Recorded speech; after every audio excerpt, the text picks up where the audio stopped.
What is up, everyone? My name is Sean. I'm one of the TAs for this course, and I thought it'd be fun to make a little review video for you guys for the first exam.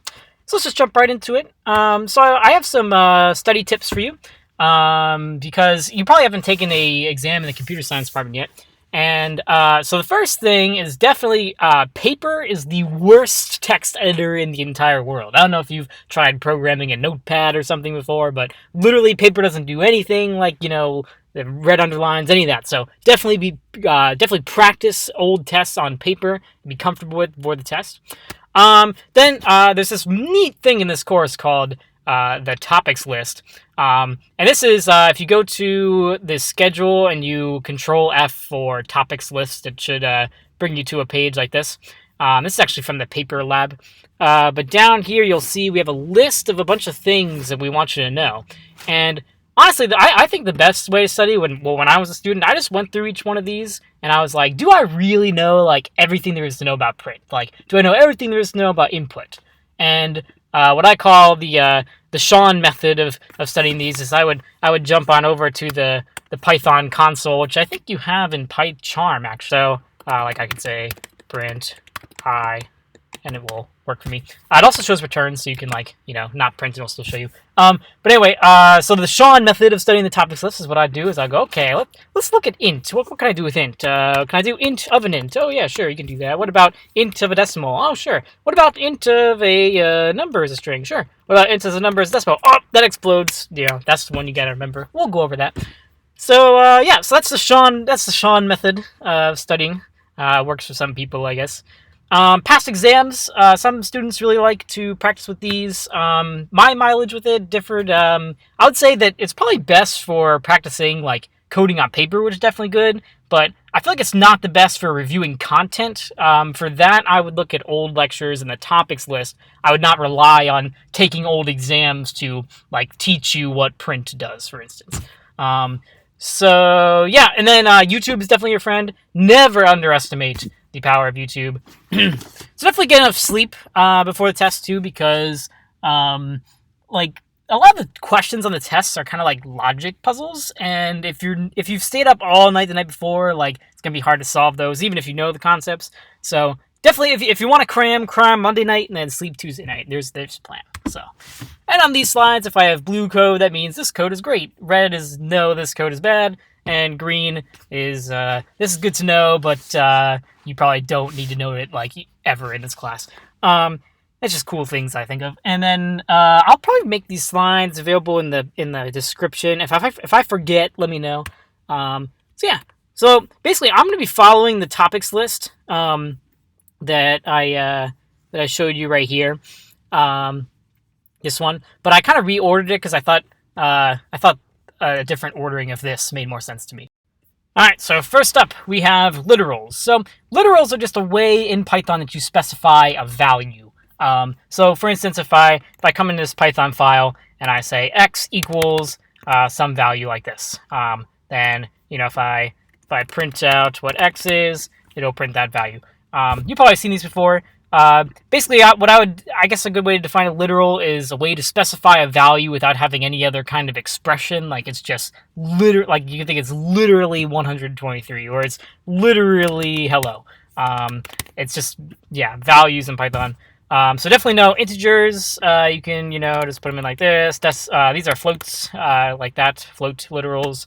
Booleans, these are kind of interesting. You can store a boolean as x, and if I print this out, then this will be true like that. And these are cool because you can say if true, do this, and this will always run no matter what because it's true.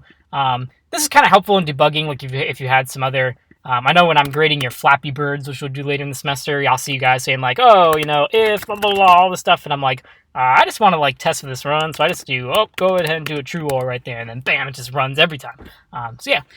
And so, yeah, those are true and false. And then string literals, yeah, you just, quotes like that. I sort of mentioned that. And there's a bunch of different forms of string literals. So you can have single quotes. So like this. That's not a word. Hello. Then you can have double quotes. and then you can have triple single. And basically, the reason we have all these different types of different ones is because if you want to put quotes inside of quotes, it's kind of annoying. So it's good to just kind of mix and match these. So let's say I'm going to want to put double and single quotes inside. So I could just do triple double, say, and then I could say, like, hello, yay, like these like single quotes, and I can do, double, and it wouldn't care because when Python sees this triple quote, it's going to say, okay, I am reading a string until I see another triple quote. Oh, that's not a triple. Oh, that's not a triple. Oh, that's a triple. We're done. That's the whole string. So yeah, basically just different ways of being able to put quotes inside of quotes. Also, when you have triple quotes, you can have kind of like a multi-line string. So I could say like x equals triple quotes like this. And I could say like, look at all, what is all that? That's not anything. If I could, stop, Adam, what are you doing? But this is, I've never seen this happen before.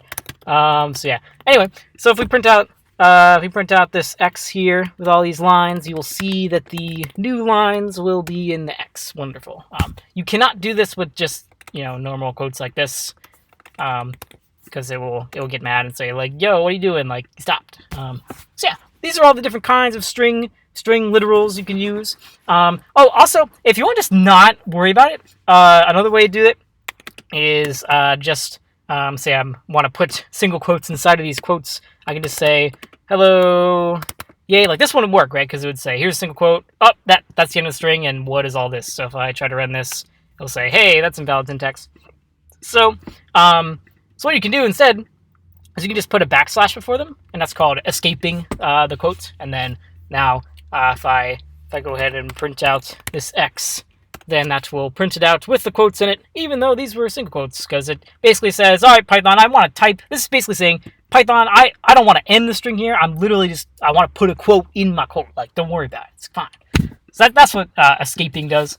There's other kinds of escape sequences, too. You've probably seen. You can do \n, which means, yo, Python, I'm not typing an n. I want you to type a new line, actually. So if I print out this, you'll see it'll have a new line right there. You can also do \t. That's like tab. I don't know if you guys actually have to know these, but yeah, see, that's like a tab right there. And there's a couple others too. You can look them up. So yeah, those are string literals in other forms. I think I've exhausted that one.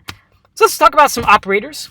So yeah, you've probably seen these before. So plus, definitely it's used to add numbers, right? Like you can add numbers and you know how that works. Important thing to remember is that if you have one decimal in your like adding sequence, it's gonna make the answer a decimal, because like decimals are kind of like more important. They're actually, because they take up more space. So Python's like, oh, we need to not lose information by storing the bigger one, right? But so yeah, whenever you have a decimal in here, it's going to turn into a number. So let's just test this out a little bit. I'm gonna jump into here. I'm actually going to. Can I, let's see, open a new window. Yeah, this would be easier to see. Awesome. So yeah, let's just test this out. So we can do like, 3 plus 5 equals 8. Great. You can do, you can do numbers. What if you do decimals? Oh, well, it makes the answer decimal. Oh, well, what if this was supposed to be a number up? As you know, it turns into a decimal. And yes, if anyone was, yeah, I already said that. Yeah, and then not only numbers, you can do them on strings, right? So remember that if you use a plus on strings, then that is going to concatenate the strings together with no space in between. So if I do this, this will concatenate pizza and yay together and return this string here like that.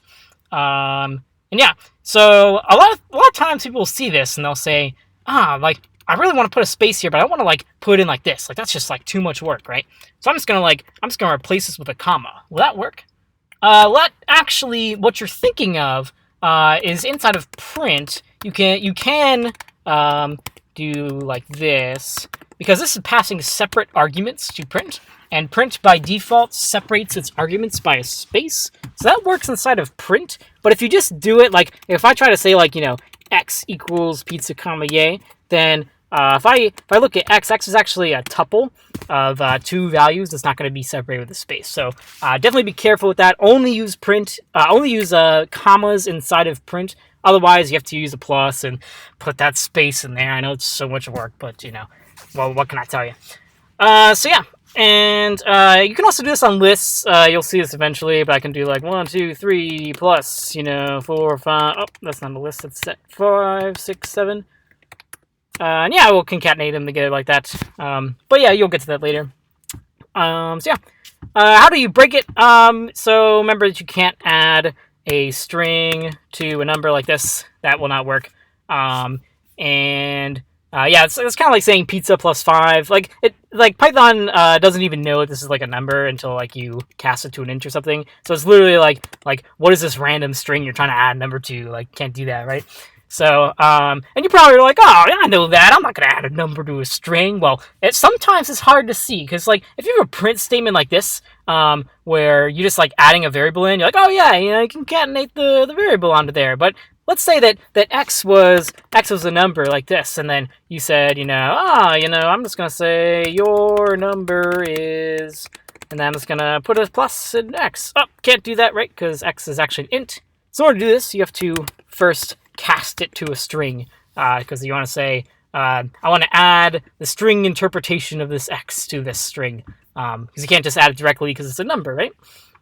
So yeah, definitely make sure to so whenever you're using plus and print, honestly, like, because you can stir a string and it will still be a string, I would just go ahead and always put the string there, if you want to be safe. Remember that we're gonna get to this later, but if you're using the print, you gotta say, like, your number is. You can actually do comma x and not cast as a string, because print will automatically make an argument like this as a string, so that will actually work. But yeah, so yeah, that's a plus operator. Definitely that's kind of the only way I can think of to break it, unless you pass in like weird stuff like. I don't know. Yeah, I don't know. But definitely don't. The most common thing we see is people trying to add a string to a number. So careful with that. So yeah, now we're going to move on to the asterisk, the time symbol. You can definitely multiply numbers with this. You've done this before. You can also multiply strings by a number, and the order actually doesn't matter with this. So if I say 4 times pizza, then I'll get 4 pizzas. So I put a space there, I'll get 4 pizzas like this. This is like your nonsense homework, PA2, I think. So yeah, that's how that works. And you know how things multiply, 3 times 2 is 6. Remember, if you make one of them a decimal, the answer will be a decimal. Definitely important to remember. And yeah, you can also do this on lists. You can multiply, and this is coming much later, don't worry about it, but yeah, you can multiply by 3, and it will just repeat itself 3 times. So that's kind of fun. So yeah, and the only way I can really think of that you could break it is if you were like, if x was, the string 5, and like you got it from the user or something, and then you're like, print, what was it, Prandile in that assignment, times x, then it'd be like, hey, you can't multiply a string times a string. It's like saying, like, Prandile times pizza. Well, what is this nonsense? So yeah, so that's all I could think of to break it. So yeah, now we're going to do the divide symbol. As you know, this can only work on numbers. There's no way to divide a string or a list. Can you do I don't think so. Let's see. No. So yeah, it's only numbers, as far as I know. And it will always, always, always result in a float. I don't care if you got 2 super nice ints right here that divide super easily. Nope, it's always going to be a float whenever you have the slash to the divide like this. I think actually double slash, that does work in an int, but yeah, we'll get to that in a second. So yeah, definitely remember that it always returns a float, and only numbers. That's all I can really think of. Yeah, you can't like divide strings. Definitely a thing to remember with division is can't divide by 0. That will be a special error, 0 division error. So definitely be careful with that. Typically in programs, what you'll do is you'll say, like, do a little if statement, say if you're about to divide something, like you're gonna say, like, x divided by y, you might put something in here before here that'd be like, if y equals 0, don't do that, right? So yeah, makes sense. So now we're gonna look at the floor division operator. The way to remember this, I see the 2 slashes, I just think floor division. That's how you remember it. And this one can result in an int, but it kind of works like the plus in that if any one of them is a float, then it's going to be a float as the answer. So, for instance, if I say 10 floor divide 5, those will both be ints. Even if it doesn't divide evenly, it will result in an int. But if I make any one of them a decimal. But the main point of this is that it will always round your answer down. So if I say 10 divided by 3, if I use the single divide, we'll see that this is 3.3333, but it's going to divide it down. So if it's going to basically just get rid of this decimal when I do the double slash. It doesn't even matter if it's like, let's find one that's like, looks like it's going to round. Let's do something like this. So yeah, so see it, 10 divided by 3.5 is 2.8. You're like, oh, that might round up, right? But if I put double slash, nope, it will round down to 2. But since I have a decimal, the answer will be a decimal there. But yeah, so I think that's covering that. Fun fact, if you do negatives, it will round down towards negative infinity instead of just truncating the decimal. You probably don't need to know that. Let's see. Yeah. Okay. So yeah, how to break it? You can't divide by 0. Yeah, if I try to do this, divide by 0. Kind of any divide-y thing, you can't divide by 0. Single divide doesn't work, and also mod, as we'll see, doesn't work. So yeah, don't divide by 0. And then, yeah, just like the modulo operator, this gives you the remainder of things. So if I say, so 10 divided by 8, that goes into it once, and there's a remainder of 2, right? So if I say 10 mod 8, that'll be 2, because it goes into it once, and there's 2 left over. Yeah, so this is just like the plus, where if you put an int, you'll get an int back. So if I say, 10 modulo 8, that will give me the integer 2, but if I make one of them a decimal, it will make the answer a decimal. Definitely remember that.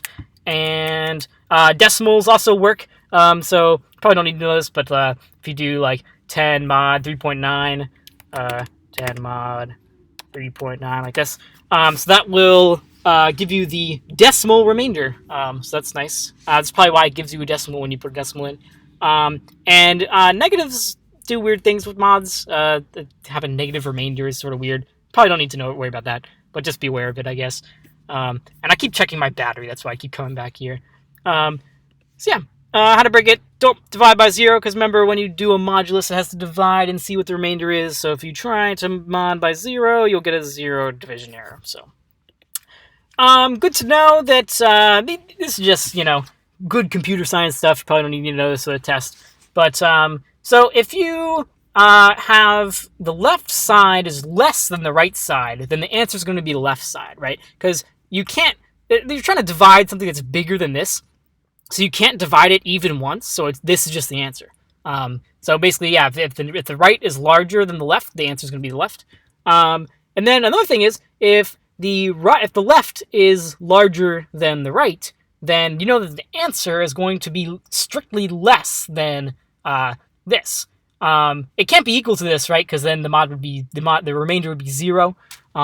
But this is a super useful thing in computer science. Typically, like you'll learn this in a pretty soon. But if you have like some like the length of x, this list here is 4, and then if I'm going to be using some sort of index, again, you'll get to all this. You can't put in an index that's over the range of it, but if you mod what you're looking for by the length, then it will give you that. I probably shouldn't go into this, but you'll get to that soon. Just remember that this fact that the remainder is less than this can be very useful in things.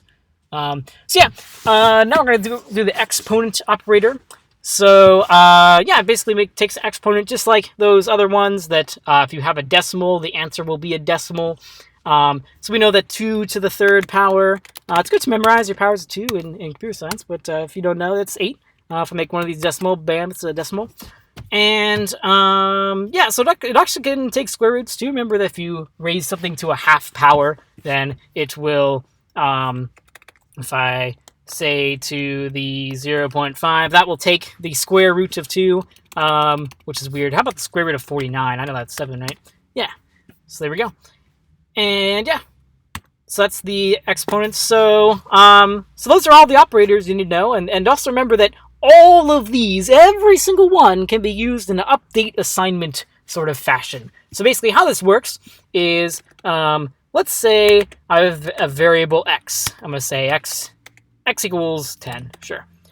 So if I come over here and I say, I'm going to add 2 to x. So I'm going to say x plus 2.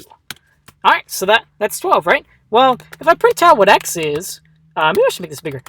If I print out what x is, it's still 10. Well, what happened? I tried to add 2, right? Well, remember that if you just, if I come in here to like this Python thing, let's do this in here.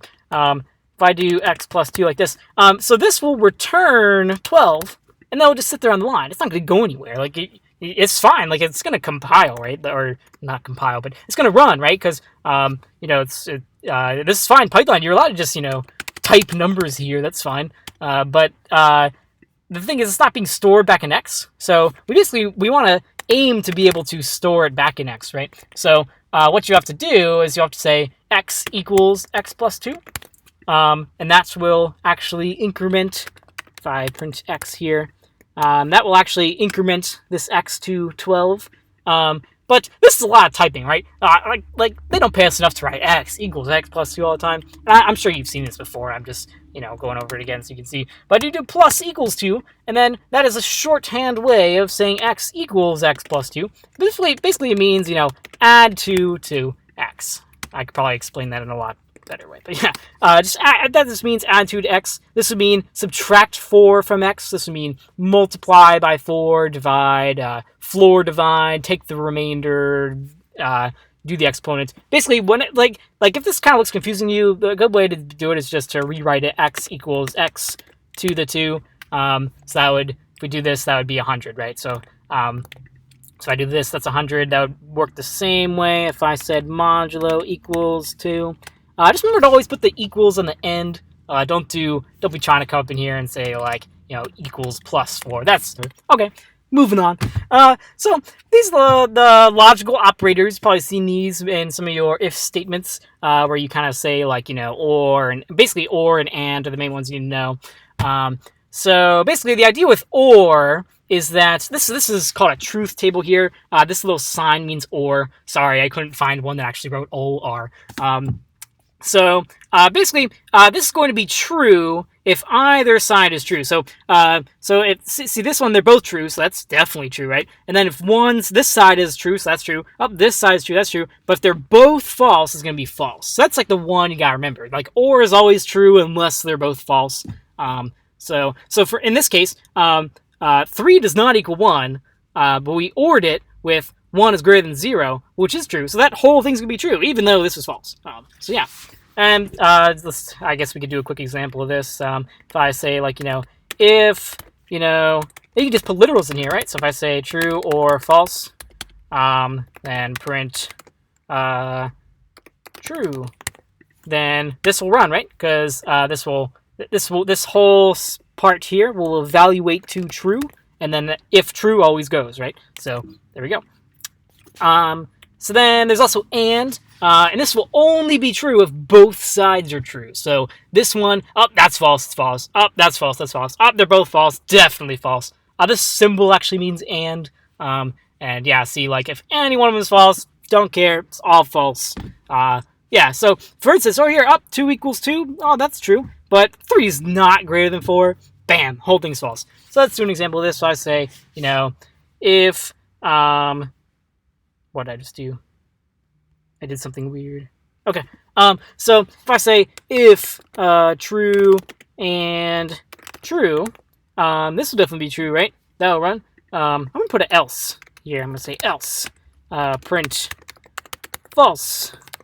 So if I run this, so that will be true. But if I change one of these to false, this will go to false. And the reason is this whole section here evaluates to false. So it says if false, man, that's false. I'm going to skip that to else. So I'm going to print false.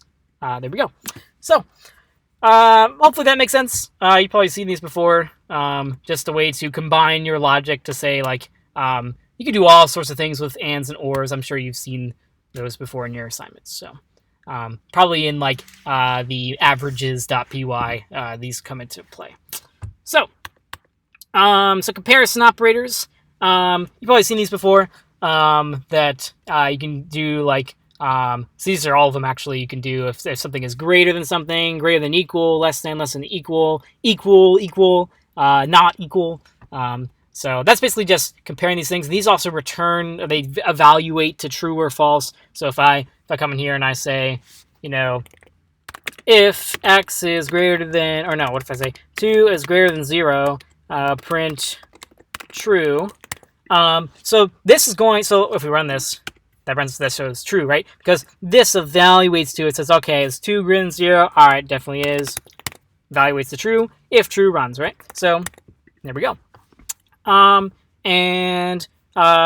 yeah, you probably know this, but like, greater than or equal to something. So if like 2 is greater than or equal to, I'm going to put an else here so you can see else print false. So 2 is greater than equal to, right? But 2 is not greater than 2.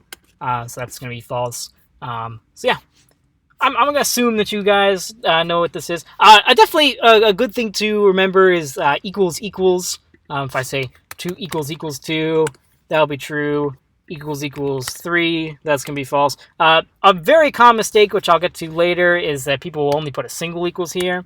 And Python sees this, and it's like, wait, like, you're trying to, like, assign 3 as a variable called 2? What are you talking about? Error, right? So that's why I get invalid syntax here.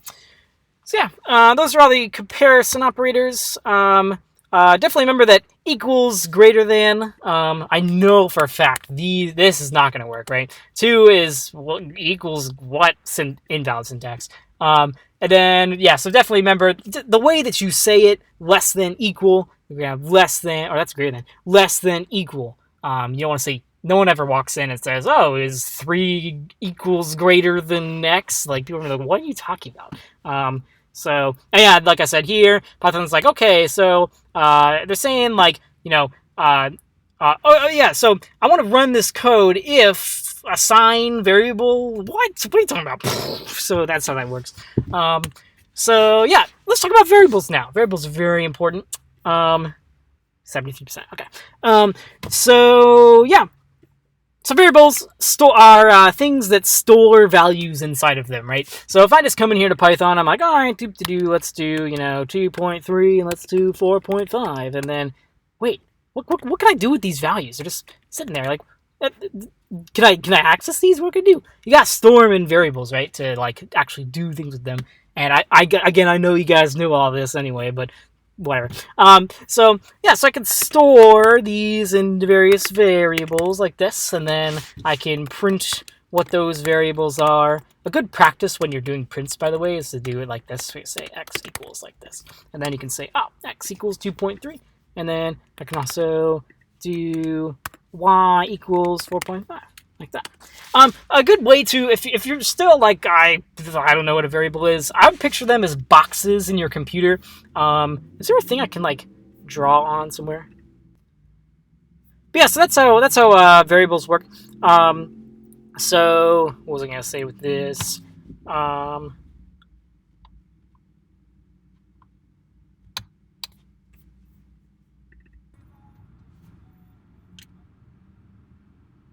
Yo, guys, my PC is like on fire right now. I had to turn an AC on in my car. Anyway, it's great weather out here.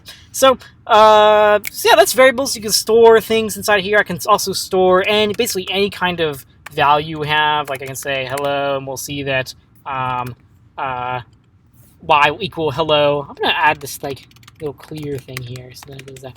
So yeah, so we see that y is the string hello here. I can also store like some booleans like this. That's fine. I can also store the results of things. So if I say true or false, this will end up being true, right? So I can store that. And then you can say basically anywhere you can put a value, you can put a variable. So you can say like if x, then x is true, right? So this is going to evaluate to true, right? So if I say print true, then this will print out true because it says if x, that is true, and then it runs that. So yeah, you've definitely worked with variables by now. Definitely remember that when you assign something, it's x single equals a value. If you do double equals, remember that's only for like if statements. So if I say like, let's say y equals 3, and I'm going to say, I'm going to actually reset y to 7, and then I'm going to print out, y equals y. So if we do this, it'll equal 3, right? Because what this will do, this will return false to this line, and then false will just sit there. In fact, if I say z equals the result of this, I can put z here, and then you'll see this will be false. So yeah, so if z is if your variable you're trying to double equals is defined, it will just return that value. If it's not defined, if you're like, I want to make a new variable, right? I'm going to say x equals 3. It's going to say, wait, I'm trying to compare x to 3. X doesn't exist. What you talking about? Boom, error. So yeah, those are variables. One quick aside. Sometimes we'll ask you on a test to write like an expression. And it's kind of hard to think about what an expression is. It looks like I forgot to put some expressions in here. But so basically, I would think of an expression as anything you can put on the right side of an equals sign. So for instance, an expression, one thing I could do is, 3.0 plus 5. That's an expression.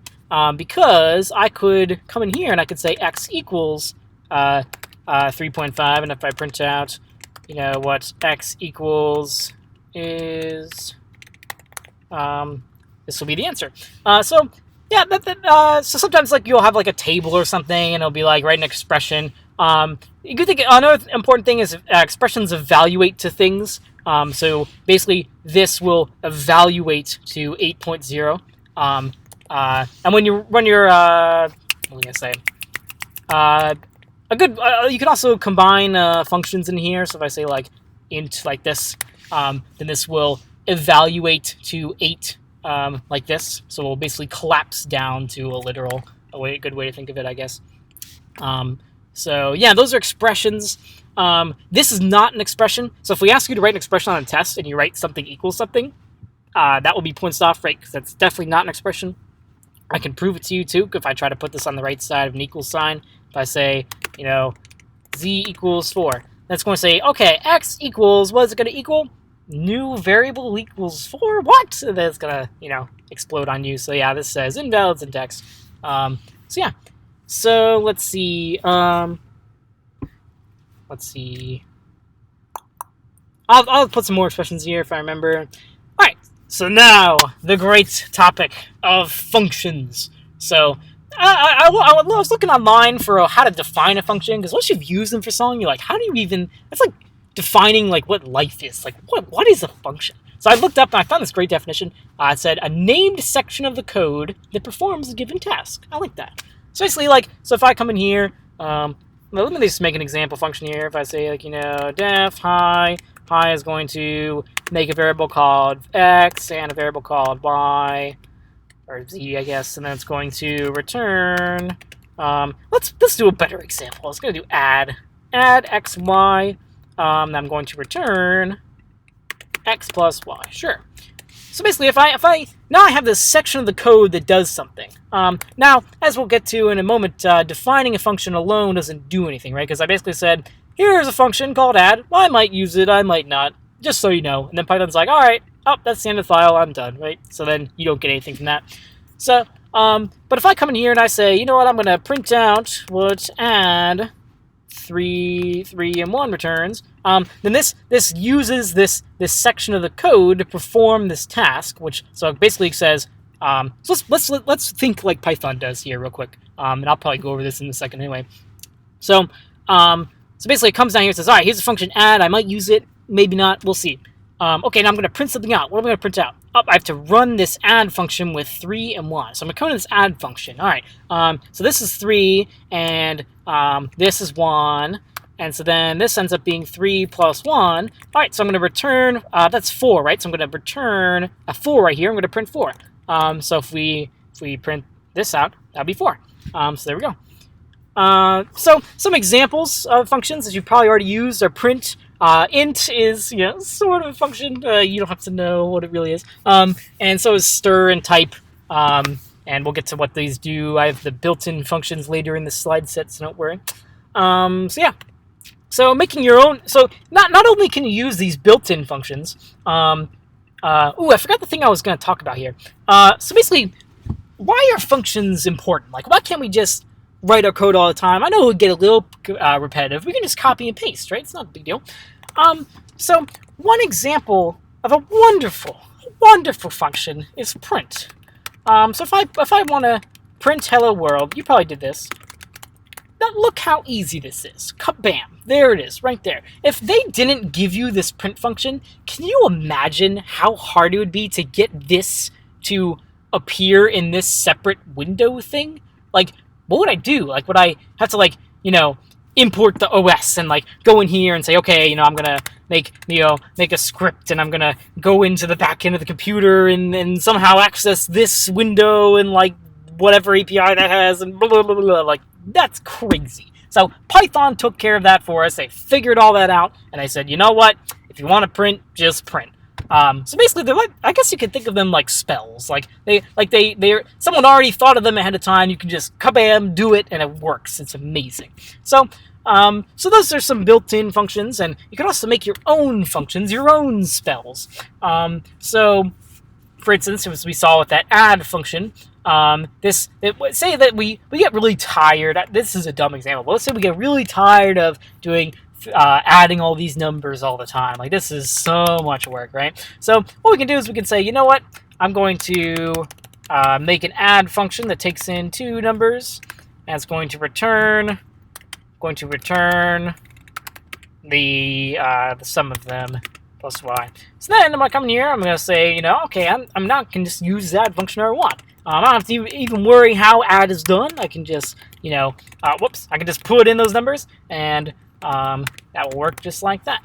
And this will give us a 3. There we go. So maybe that's a dumb example. Maybe you can, I don't know, if you had some big equation that you were using all the time, and, like, you didn't want to, like, write it every single time, like, maybe, like, that, negative b plus or minus square root of b squared, that whole thing. So, like, you have this big whole formula here, and then this will be, like, that's the quadratic formula, right? So the quadratic, pretend this is spelled right and this is actual code. And then you can come in here and say, it's, the quadratic function, blah, blah. And then there it is. You don't even have to worry about how it's implemented. Just like print, it's just a spell available for you to use. That's amazing. So yeah. Well, now let's talk about how you actually make your own functions instead of just this magic stuff. So where did this go?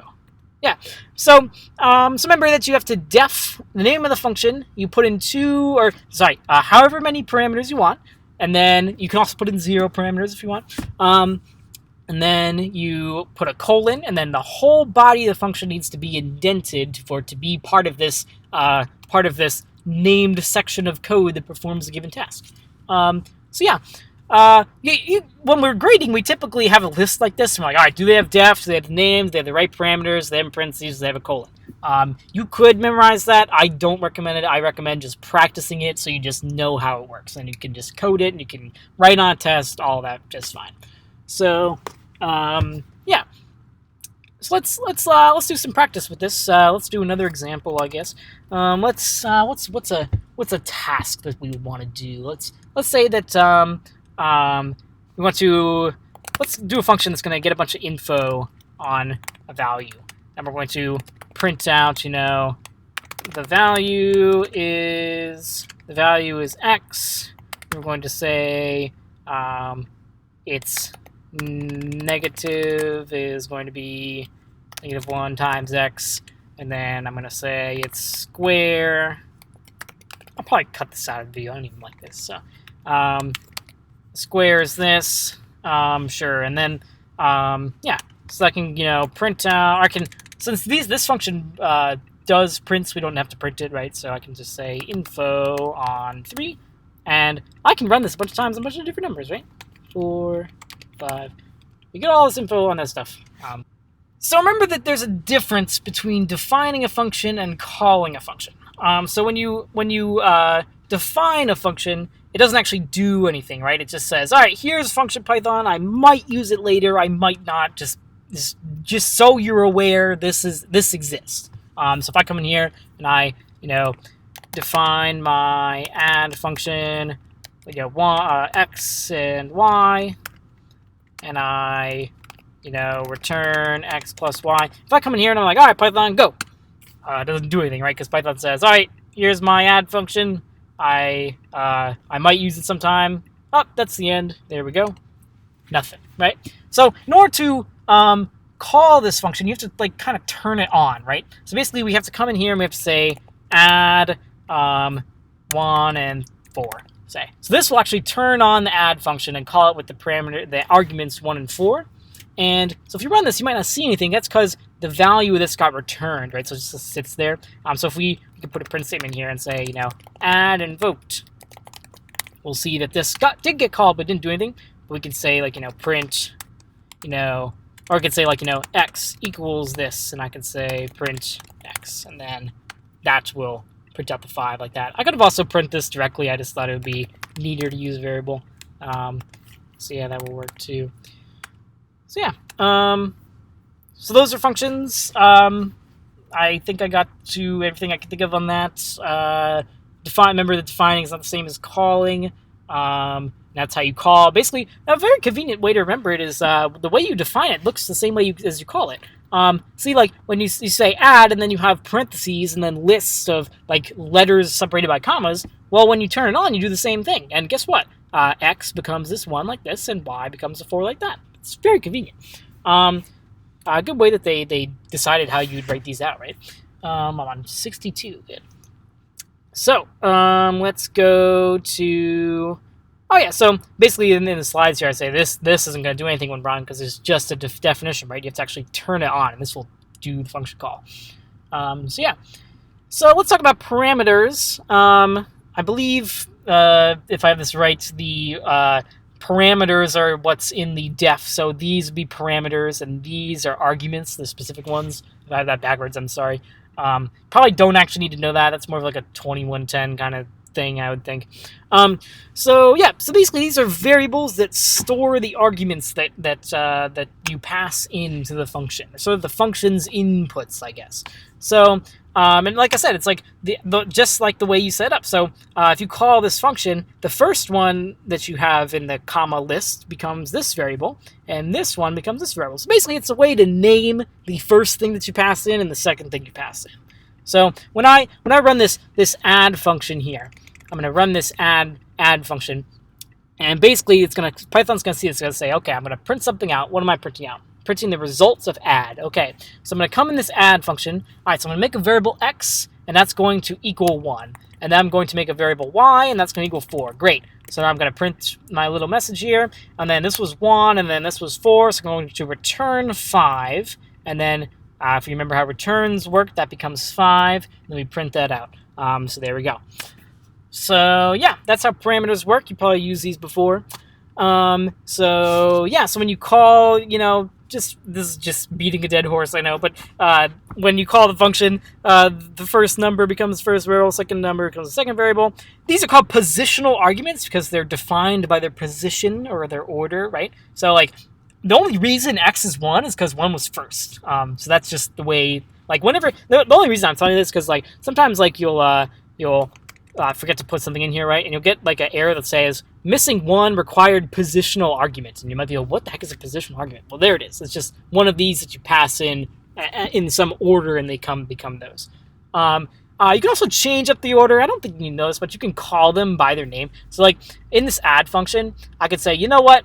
I don't want to pass in 1, 2. I want to pass in 2, 1. But I still want x to be 1. So how about we verify this? Let's say print x equals, and then we'll do x.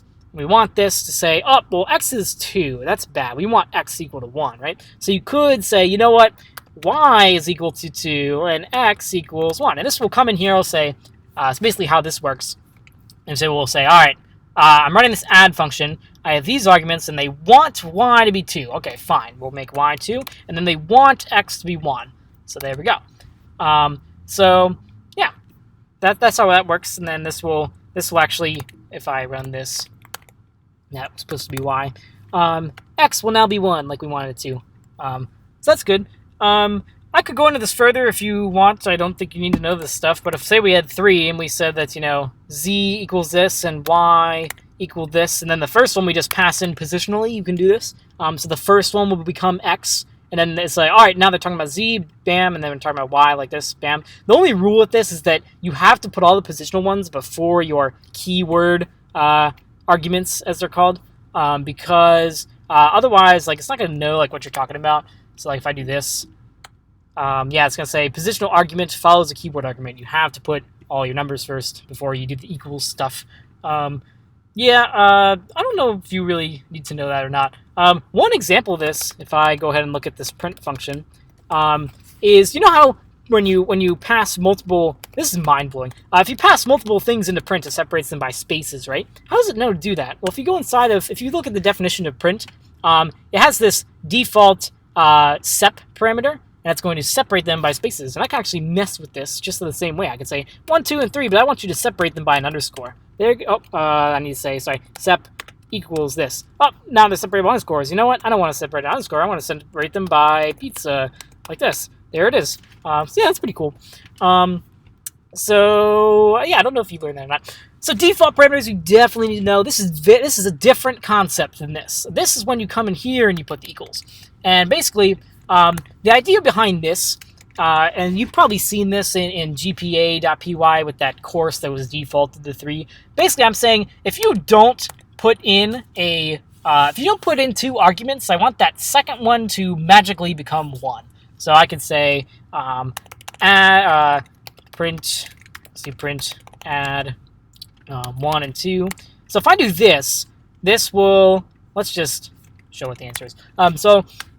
This will be 3, right? Because 1 plus 2 is 3. But if I get rid of, let's do better numbers. Let's do 25 and 50. 25 plus 50 is 75, right? But if I ditch the second parameter, then what will this do? Now, if I don't have this as default, if this is just like this, it's going to say, hey, you forgot a missing parameter. I'm sorry, man. I got to blow up on you. But if you have this as default, I'm saying if they forget, make it 1. So basically, if I run this, then Python's going to come in and it's going to say, okay, I'm going to run the add function. X is going to be 25. They didn't pass in a 1, so I'm going to make this be 1. So basically, yeah, so this should be 26, right? So there we go, 26. So yeah, that's how defaults work. I have an example here. Oh, same numbers, 75, and this becomes 27 because it's defaulted to 2. So there we go. You can also call these by keyword if you wanted. Let's say we had z equals 2. Again, I really don't know if you need to know this, but z equals 5 and y equals 1. You can do this. But yeah, again, I don't think you need to know that. So yes, yes, the best topic in all of CS1110 is returning. And that is, I've already showed you this a little bit in this video so far, but it's basically the value that the function is going to magically replace the function call with. And remember what a function call is. So when you define the functions with the def, when you call it is where you turn it on. And when you call a function, let's make this less gross. Add x, y. So when you call a function like this, then this call is going to be replaced with a value. Like where you wrote this, let's do this instead. X equals add. Wherever this is written, this add parenthesis value, that this text, whatever, gets replaced with whatever it returns. So this is going to return 3. So this is going to become 3. So for instance, if I say add this plus add 1, let's do 10 and 11, and then plus add 100 and 101. So this, what will happen, this will become 3, this will become 21, this will become 201, and then Python will see all these, it can do this calculation here. There we go, like this. I didn't print x, one sec. Print x equals comma x, there we go. Yeah, so this will evaluate all those, and that's the sum of them. You can even get more meta than this. If I want to say, let's do, instead of using the plus, how about we use our add function, right? So add this comma this. So this is crazy, right? So basically this is going to do, to say, all right, I'm going to set up a value of x. I'm going to run the add function. And what am I going to pass in for x? Oh, I have to run the add function first. Okay, so I'm going to run the add function. This is going to become 1 and 2. I'm going to go a little bit faster. Kabam, that comes 3. Kabam, this becomes 21. And then we put those in the add function, we get 24. So that's how you get 24 there. So yeah, this is super important, this concept of returning, because, let's see. So yeah, this is the example I had there. So the most common, I'd say the most... Did I not put this in the slide? I guess I did later, but basically the most common mistake with returning is people will come in here and they'll say, okay, I'm going to make this add function, and I'm going to print the answer. So this is fine and dandy, sort of. You know, if I come in here and I say add 2 and 3, sure, I mean, I'm going to get 5, but what if I try to store this as something? If I say x equals 2 and 3, what did add return? Well, it printed that to the screen, that's fine, but what was the result? I didn't return anything. Well, actually, we'll get to this in a second, but if I print out x, I got the value none, because I didn't return anything, and by default returns none. We'll get to that in just a second. So, real quick, a very common mistake, too, is that, or a very important thing to remember, is that return ends the function immediately. So, if you say, I'm going to return x plus y, but I'm also going to say, all right, you're done.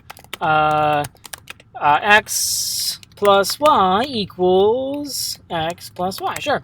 And that's going to, it's going to print it out, right? Well, if I run this, this won't run. This will never, ever run in a million billion years, because this, once you return the function, game over, whole thing's done, function's over, everybody go home. We don't do the rest. So yeah, definitely important thing to remember. Very common mistake is people will return and then they think other code will run after it. Because basically the function comes in here and says, all right, so add function, I'm gonna return this value. Oh, well, that's the answer. I don't care about any of this, so we're done, and then it's over. So important thing to remember. And then this can be useful if you want to end the function. So for instance, if I had a divide function here, and then I was like, I'm going to return a divided by b, but I don't want to like, have it divide by 0. So if I specify, say, hey, if b equals 0, just end the function, return none, stop, don't go any further. I guess you could put an else here, and that would work too, but it is a little neater, right? Like, you don't even need the else, because after you get this return, bam, it doesn't even care about any of this stuff down here. So yeah. So let's talk about none. And you've probably seen none. You've probably been working on something and you see the value none. You're like, what the heck is this? I'm just trying to get my homework done. What is this none? So I'm actually going to pause my recording real quick.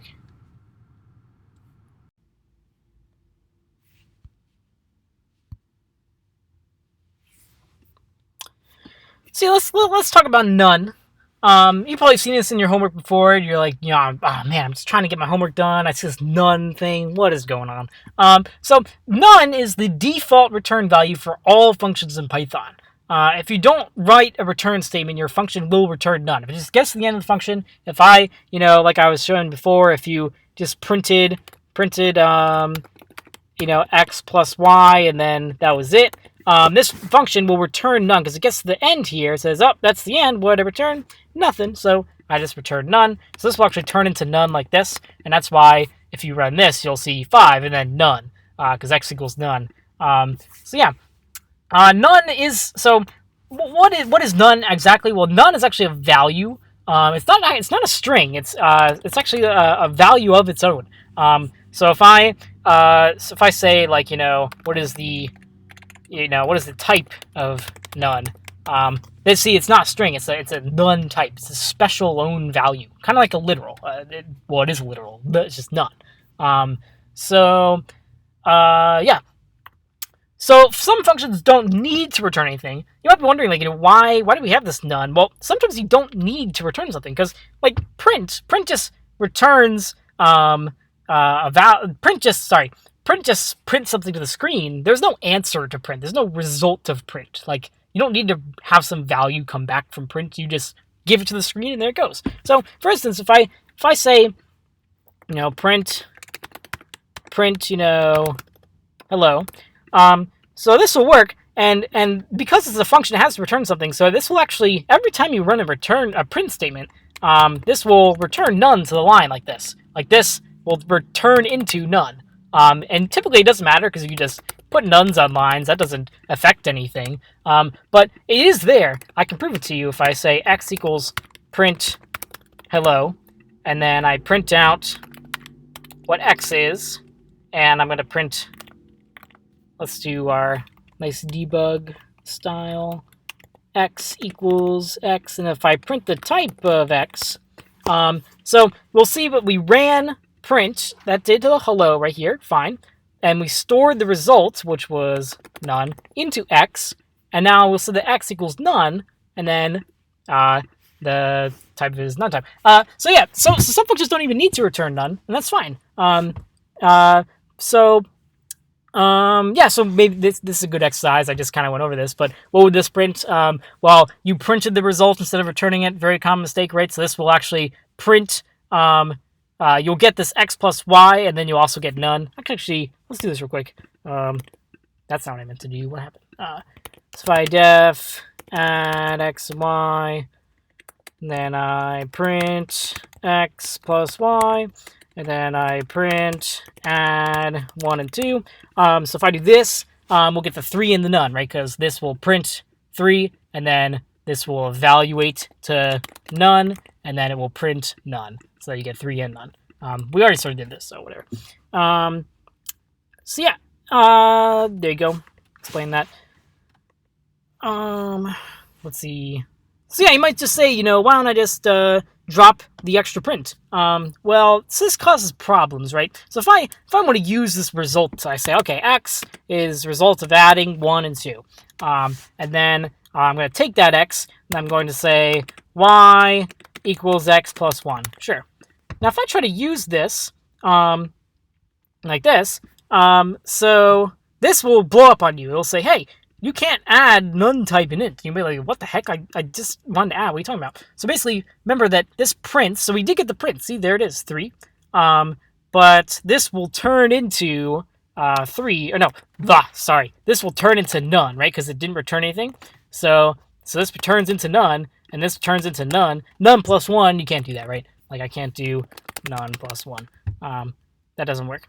So, yeah, so this is a very common mistake, and it's a big problem because if you don't return anything, then your value is going to be none, and then when you try to use it, it's going to blow up on you. So definitely don't forget that on the test. If you write a function, definitely return something. Don't print it unless we ask you to print it. Sometimes we'll ask you the function that will display instead of return. That would be a hint to use a print instead of a return. So yeah. This is just the slides I made. So like this add function returns, so it will print 3 there, but it will return none, and then x becomes none. We literally just did this, so yeah. So yeah. Let's talk about scope. Scope. Yes, everyone's favorite topic in CS 11.10. So let's so basically functions live inside their own little world. They don't care about anything else that's going on out here. So this add function, I could have other variables out here. I could say, x equals 3, and you know what, I'm gonna print something up here, and I'm gonna do a bunch of other stuff. This add function doesn't care, because remember, this is a named section of the code. And so basically when it comes in, all it's going to see when it comes in to add is it only cares about itself. It's going to look like this. So you can think of like when, so if I have an x and a y out here, x equals for my, if I do this, if I run add on 1 and 2, so you're thinking it might get confused because like this is an x and this is an x, like which is which. You could kind of think of it as coming into like a separate file or whatever, its own little world. It's like, you know what, this is all I care about, adding x and y and printing it. I don't care about anything else that's outside. So, and you probably know that the variables that are outside, these are called global variables. And Yeah, so if this function, it doesn't need, like, even though there's an X out here, it doesn't know about it, doesn't care about it. I guess, okay, you can technically have read access to global variables inside of functions, but you're not actually supposed to know that. But if you try to update, for those of you that are like, you can definitely do this. If you try to update the variable, like so for instance, I'll show you, let's make this hi. So I'm gonna run hi. I'm not going to put any arguments into this. So if I run this function, I can actually print x plus y like that, fine. And that will give me the answer, even though these are global and it's not supposed to care about them because you're allowed read access. But if I try to say like x equals x plus 1, this will give me an error because this will say, hey, whenever I'm trying to update, I know I'm talking about a local x, like one that's inside my function, and I don't have one to do that. So it's going to blow up on you. So that's a idea of scope. So when you talk about global variables, that's basically any variable that is not in a function. So this is a global variable, even though we don't have the word global or anything. Like it's there. Like it's not in a function. It's a global variable. There it is. So functions care so little about the outside world. They can even have variables that are named the same thing as global variables, and this can get really confusing. So for instance, we have an x out here, x equals 3. And we have a function that has its own x equal to pizza. But this x and this x are not even second cousins. They don't know each other. They look exactly the same, but they are. You might as well have named it y. It's completely different, in different memory, different everything. Even though it looks identical. So that can get confusing. And so yeah, I was saying, like, you might as well just like name the different things. Doesn't matter. So now if you use this, you probably used this global word before, and basically all this does is it links these local variables to this global variable. So it's gonna say, okay, whenever I say global, I always think like the function is saying, okay, when I talk about x in this function, I'm talking about this x. So then when I say x equals pizza, it knows not to make its own variable instead of pizza. It knows to literally replace the value of this variable to pizza.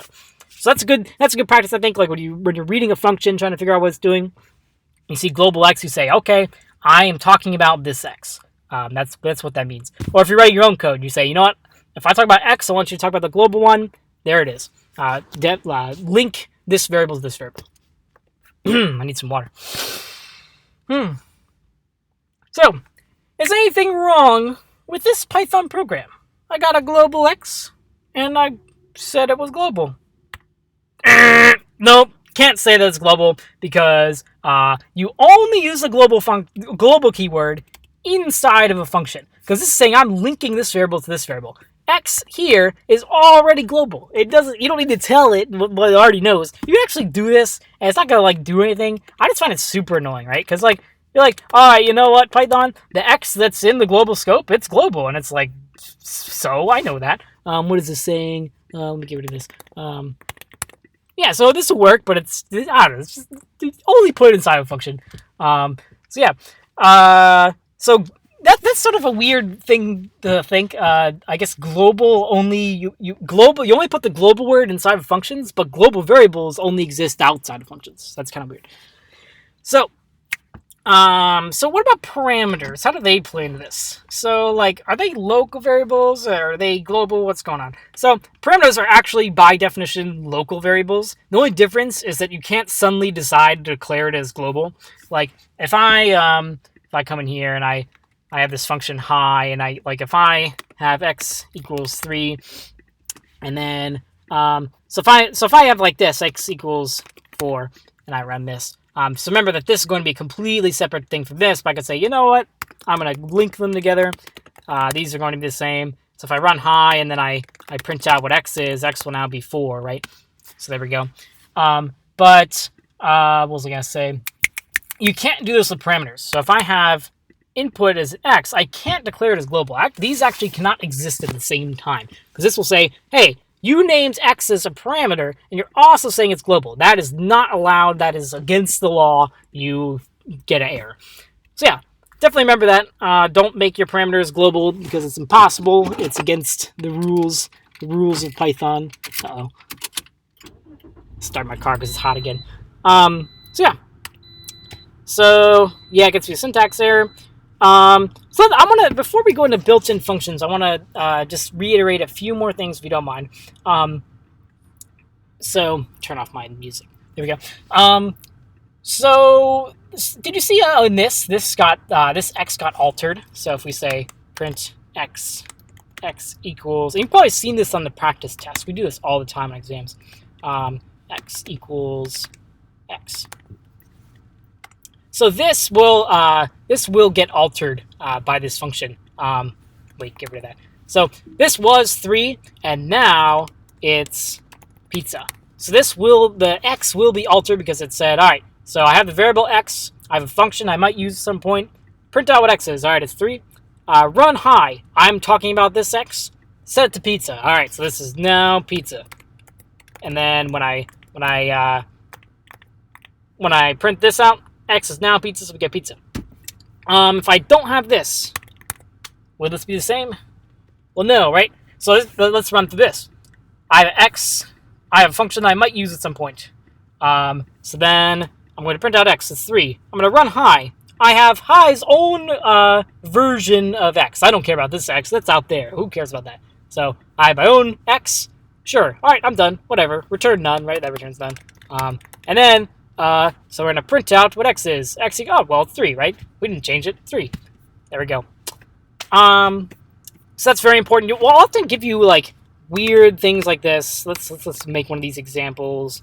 Let's say x. I'm going to make an example for you. So we'll often give you weird puzzles like this in the test where we'll be like, okay, what does this print out? Go ahead and pause the video, give it a shot, see if you can figure it out.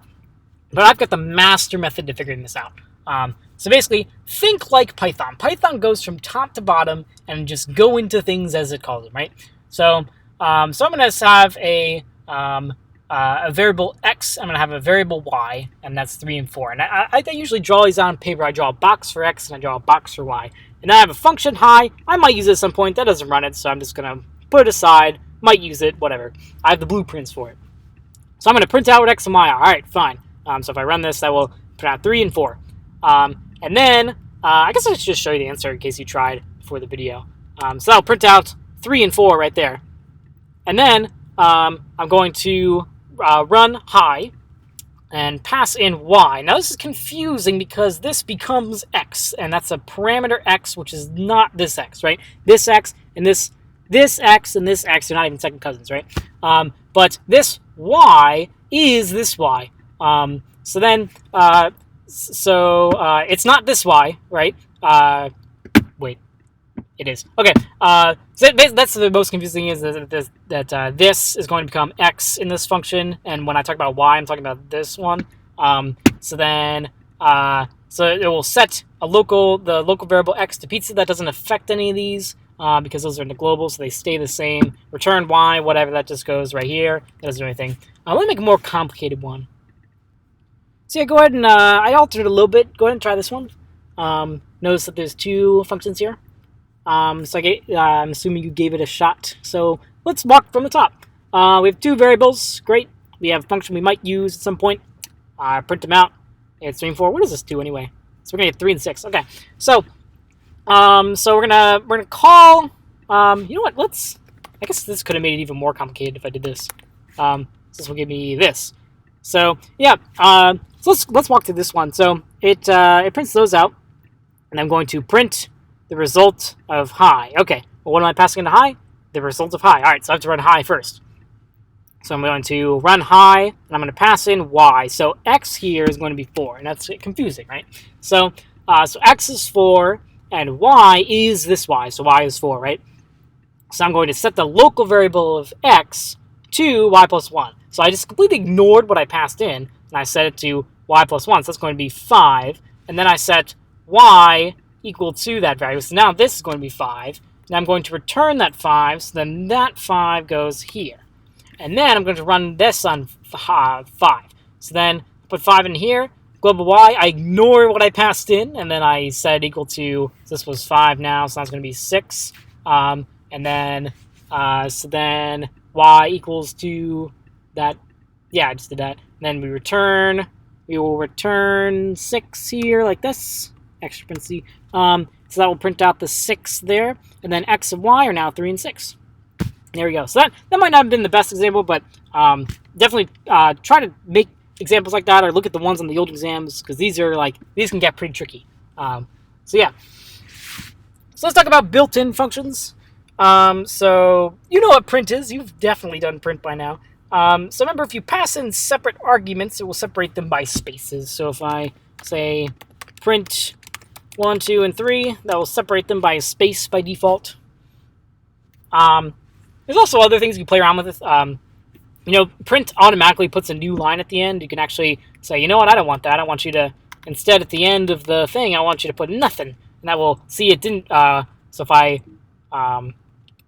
see, that didn't, put a new line, so it's, looks kind of weird in the console. I can also say, you know what, I want the end of this to be ZZZ, and see, it put a ZZZ there. That's hard to see. Anyway, you don't even know that. And then, as I showed before, you can play with the set parameter. So there's also input, and you've definitely used input by now. Input displays a string to the console, and then it returns what the user enters in response to that string. So let's do a practice.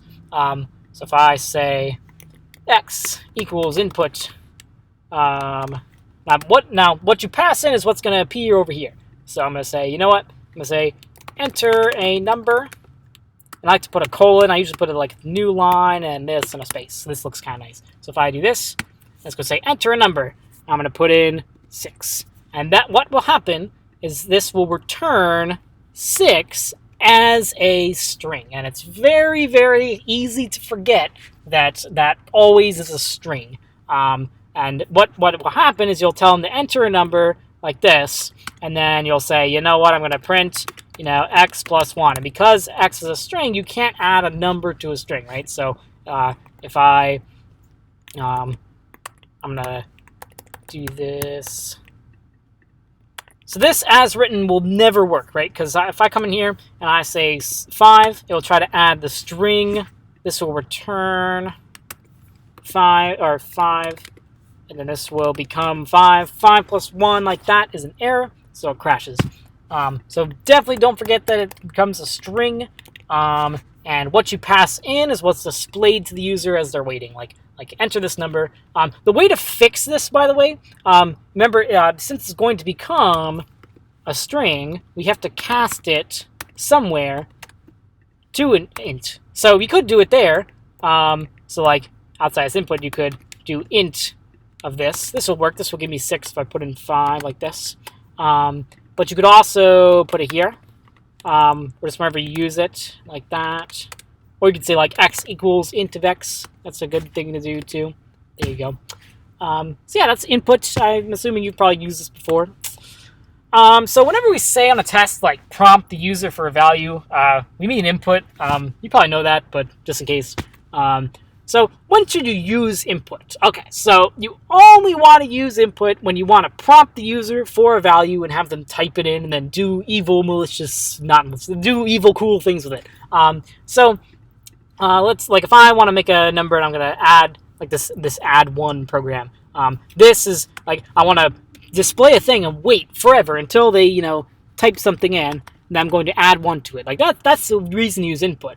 Well, unfortunately, we see a lot of students on exams, they'll get confused and we'll just be telling them to, write a function like add or something. There it is, supposed to say, add x and y, and then it's supposed to just return x plus y.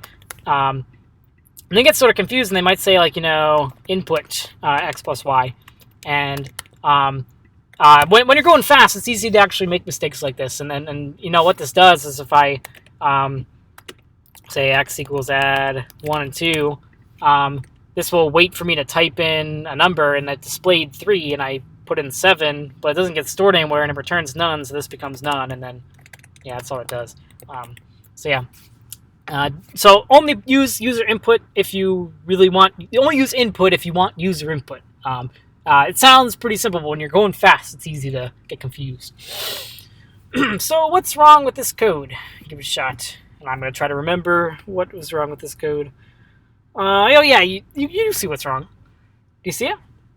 So if they enter 10, remember that it becomes a string. And if we try to divide a string by 2, it will crash because you can't do that, right? So how do we fix this? We have to cast it to a float or an int or something like that, and then we print it like that. So there we go. So cast a quick aside on casting strings to numbers. So if we take int of a string of 3, that will return 3. If we turn float of 3, that will put a 0.0 on the end. Float of 3.0 is 3.0. The one case you have to remember is int hates decimals. It hates decimals that are strings. So if I come in here and I say, what's int of 3.5? That's fine. That will just, round it down to 0. Remember, even if it's 3.99, it will definitely round it down to 0. But if this is a string, it can't handle it. It just, I don't know. That's the one case you gotta remember, though, is int can't take a string that's a float. In order to do this, you would have to cast it to a float first, like this. And this will become 3.99 in here, and that's how that works. So yeah. So that's that. And then I'm going to pause this. So then let's talk about int real quick. I just mentioned this. Make sure I didn't skip everything. Yeah. So remember that it will work for floats. It will basically round it always down. And then int of 3 will return 3. I wonder, I just can't remember if I do negative 4.99. So it just basically truncates the decimal, not rounding down. But anyway, it doesn't matter. So it's the one case you have to remember. That's int. So let's just do all of them. Int of 3 is 3. Int of 3.99 is 3. Int 0.3 of 1 is 3. Int of 3 is a string. That's fine. Int of a decimal, bam, explodes. So if they remember that. Float is more safe. Float doesn't care if it's a float like this. So let's do all these. Float 3 is 3.0. It adds a 3.0 to the end. So if I do 3.0, that is 3.0. Rounding doesn't matter because it is float, right? And then if I make this a string, that's fine. If I make this a string and an int, that will add a 0.0. If I so yeah, float is pretty safe. Doesn't really care. I just can't put like pizza. Like that's not gonna work, right? So yeah. Stir is completely safe. Pretty much. You can put anything inside and it will give you the string of it. So let's do some of these. str pizza. It's already a string, right? So it will give you pizza. If I do str of 2, that'll give me 2. Do str of 2 as a number 2. There we go. I can even put like the print function here because it's technically an object in Python. Don't worry about that. But that will give you a string representation of that. You can put string of stir. That's a built-in class stir. And then the only thing you can't put inside a stir is like weird things like def. Like no, you can't do that, right? Or undefined variables, right? You can't do that. So yeah, those are pretty safe. So yeah, basically just int casts things to an integer. Float casts things to a float. Remember, these are returning things to the line. So if I say int of 3.9, this will just sit there on the line as 3.9. So you would have to do like store it in a variable or do something like that. Good thing to remember.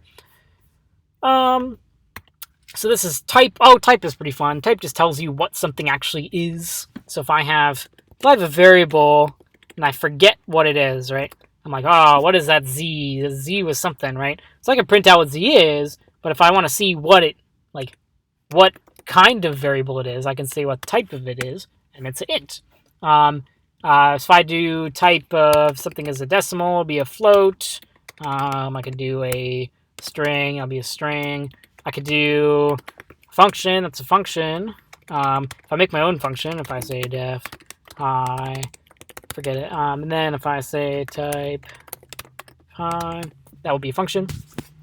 One weird thing. So things get kind of weird with type because when you do type, okay, what I'm about to say does not matter at all. But so if I do type of 3, it gives me this. What is this, though? Is this a string? Let's find out. We can do type, right? So type of 3, it's definitely a string, right? What? It's a type? What? So, wait, so what is type then? Is type a function? Type is the type. What? So, it's kind of cool. You could look into it if you want. Like, things get sort of weird with type, and that things aren't actually functions or whatever. But you know what? I'm just gonna delete this slide. Let's just not look at that. Let's leave that on the rug. Okay. So, and then finally, let's just do conditionals real quick. We've already been doing these throughout the video. So basically, you know, the syntax is you have if some condition and a colon. Everything indented is going to be run with the if. If the condition is not true, the whole thing gets skipped. Or if you have an elif, it will try this. That's false. Or if it's false, it'll skip over and go to this one and go to that one. If you have an else, then it will skip each one. If it's false, and then this is like the default. Like, no matter if all else fails, run this one. You can have multiple elifs too. You don't have to just one. One little interesting point is if I run this, will this be the same behavior as this? Like if I run if else instead of if elif else. Now in some cases this might be fine, but well, actually I don't think it will, because no. Because if x is greater than 3, then with this one, it will say, I'm going to print your number is greater than 3, and then I'm going to skip all these, because I don't care about these, right? I only run the first one, and then I skip over all the rest, right?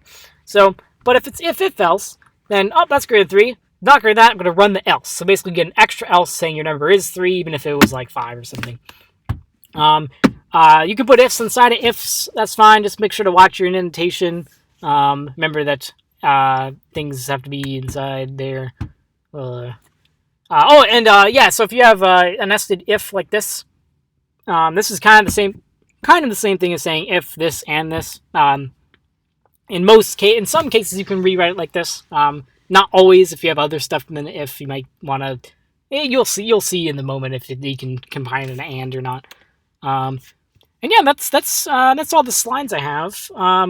I guess I could do a quick example of a complicated if you want. Like I'd say, let's say x equals true, y equals false, and z equals 3. So I could say if x, if y, then print no. This shouldn't run, right? So I do else print yes. So this should print yes, right?